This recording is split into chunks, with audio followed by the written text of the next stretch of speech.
এই মুহূৰ্তত এক ব্ৰেকিং নিউজ ফিৰোজ আৰু আশ্ৰাফুলে চুৰি কৰিছিল ৰাইডাৰ ননীৰ বাইকখন 5 দিনৰ পাছত উদ্ধাৰ হৈছে ৰাইডাৰ ননীৰ গুৱাহাটীত চুৰি হোৱা বাইকখন এই মুহূৰ্তত ডাঙৰ খবৰ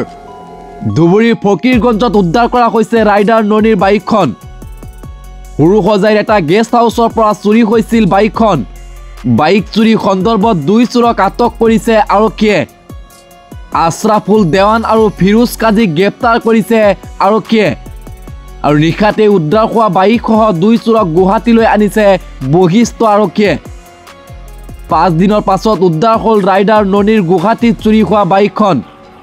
ধুবুৰীৰ ফকিৰগঞ্জত উদ্ধাৰ কৰা হৈছে ৰাইডাৰ ননীৰ বাইকখন পুনৰ জনাইছে গুৰুত্বপূৰ্ণ খবৰ ফিৰোজ আৰু আশ্ৰাফুলে চুৰি কৰিছিল ৰাইডাৰ ননীৰ বাইক 5 দিনৰ পাছত উদ্ধাৰ হ'ল ৰাইডাৰ ননীৰ গুৱাহাটীত চুৰি হোৱা বাইকখন ধুবুৰীৰ ফকিৰগঞ্জত উদ্ধাৰ কৰা হৈছে ৰাইডাৰ ননীৰ বাইকখন হুৰুহজাইৰ এটা গেষ্ট হাউচৰ পৰা চুৰি হৈছিল ৰাইডাৰ ননীৰ বাইকখন আৰু বাইক চুৰি সন্দৰ্ভত দুই চোৰক আটক কৰিছে আৰক্ষীয়ে আশ্ৰাফুল দেৱান আৰু ফিৰোজ কাজীক গ্ৰেপ্তাৰ কৰিছে আৰক্ষীয়ে আৰু নিশাতে উদ্ধাৰ হোৱা বাইকসহ দুই চোৰক গুৱাহাটীলৈ আনিছে বশিষ্ঠ আৰক্ষীয়ে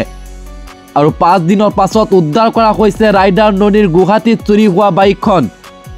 আৰু ধুবুৰীৰ ফকিৰগঞ্জত উদ্ধাৰ কৰা হৈছে ৰাইডাৰ ননীৰ বাইকখন